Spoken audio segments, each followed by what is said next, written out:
It is too late to turn away from this video for this concurrent and informative development of Eden Heroes has begun. Just a quick random FYI, I actually recorded this yesterday, but I was just out of it last night, so I decided to just try again tomorrow, and here I am. And another thing, I know I haven't really announced it, but I was going to release this mod on February 24th, but then I delayed it once again to March 3rd, which is the today of the recording. But seeing how, one, I'm nowhere near finished with the mod, nor am I satisfied with the progress I made, and the fact that I haven't uploaded a video in 2 weeks. Don't worry, I got some video guys for you. I decided to just upload this to like show you guys that I'm not dead. I'm actually been working on this, and yeah. So, and I'm gonna try to cover most of the changes that happened before I left Little War Game for a good half a year to the ones that I made recently. So first off are mechanical units. I added two new mechanical units. One I'll show later. The first one is the battering ram. They're considerably a little more tankier than the knights. They even deal more damage, but they do attack more slower. And you can see it deals more damage versus mechanical units, which allows it to not deal just more damage against like other battering rams, but buildings as well. As you can see, I've marked them as all mechanical because for whatever reason the editor does not allow you to make units deal more damage specifically against structures. So that's just one loophole. They can be not trained but constructed at the workshop, as well as the ballista. I actually moved it out of the advanced workshop because I feel like advanced workshop seems like a structure that would train only air mechanical units. So like so like the ballista felt somewhat out of place, so I moved it to the workshop. So yeah. Next up is the heli gun. And you can see you're actually looking at two airships, at least the texture. Hold on, let me drink my water.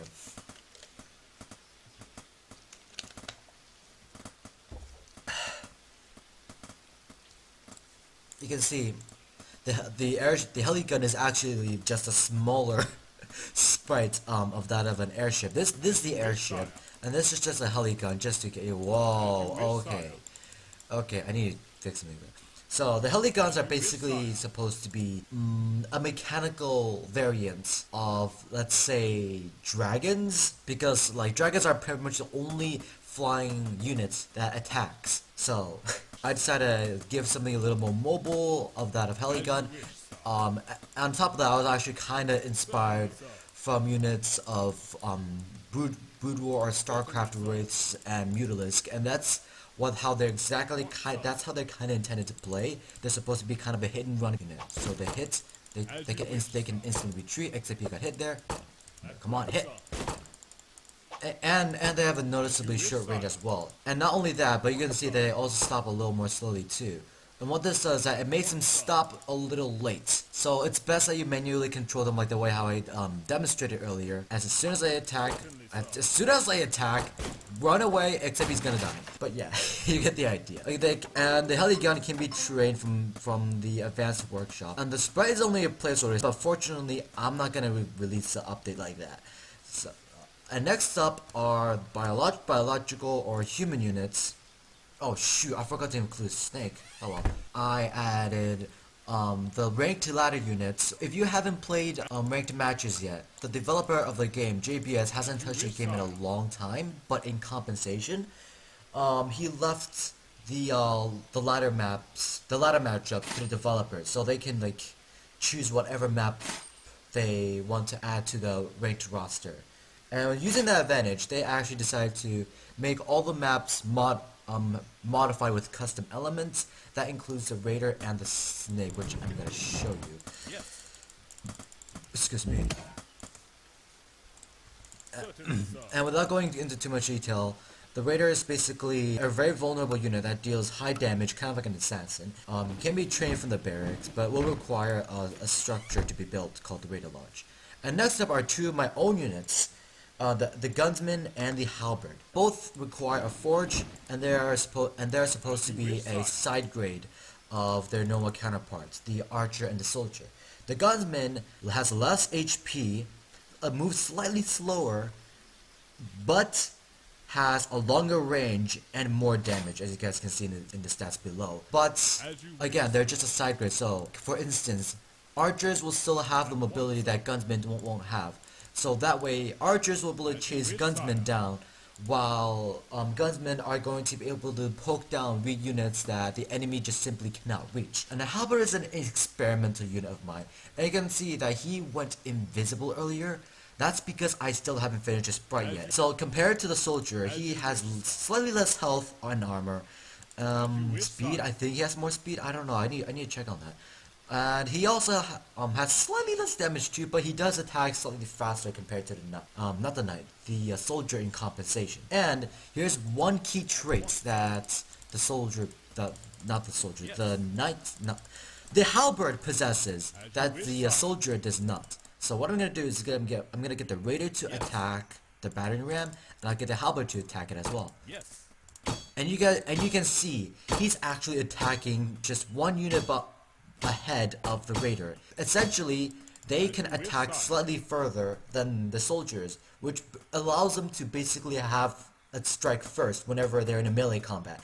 And that's actually very handy, and this allows them to actually kite to some degree as well. So they're basically a long range melee. I think that's the best way I'm gonna word them. And while this is in training, I will show you Natasha. She is not a new hero, but I did give her a custom sprite. In the earlier versions, she actually just used the gunsman sprite instead. And true to like how the gunsman sprite has, she only walks in 4 directions visually. And she even has an animation for when she bombs structures too. And another boop. Boop. And she even has a shooting animation too, and a death animation. Let me just show you. Boop. Ta-da! I have a that's the full-fledged animation of Natasha. She is one of the reasons why it took me some time to work on, because I'm not gonna lie, I work as slow as a snail. And finally, the snake is out.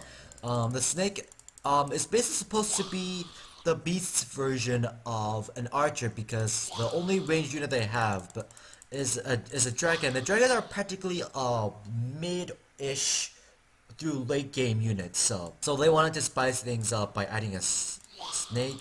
The snake has basically half the HP of that of an archer, and for whatever reason, they deal less damage against flying.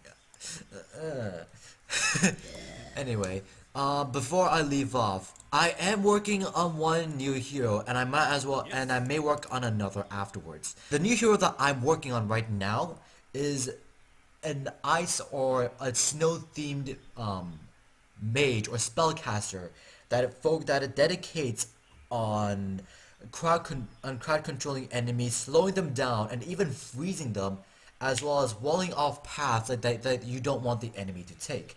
One more water. And the next hero I haven't really developed just yet, but here are the following ideas.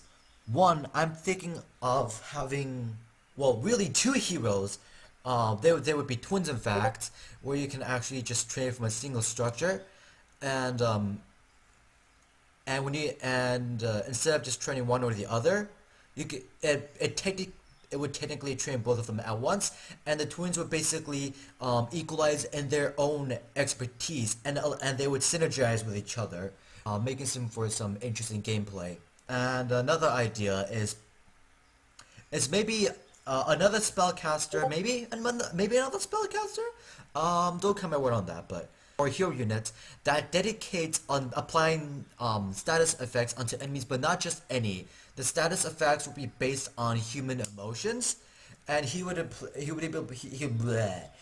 be able to apply a variety of effects of those status elements or emotions onto his or her enemies, and sometimes onto his or her allies, to buff them, to make them, like, say, attack more often, or deal more damage, etc. My other idea is to add a super unit that is actually not meant to be in combat at all, but instead is actually intended to help further grow your economy and mine much more gold than the average workers could.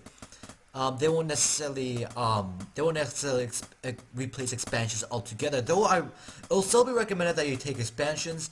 It's just with that super unit, you'll just be expanding, let's say, less often because they'll be able to gather their own gold and again, just help you grow your economy much faster. And lastly but not least, an engineer that specializes in building defensive structures, and he's actually a little potent in combat by himself as well, but he mostly depends on his defensive structures for any means of attack. And he builds them very, very fast too. And some structures he would be able to allow them to make it build on its own. Yeah, that is all I have for the development of Eden Heroes.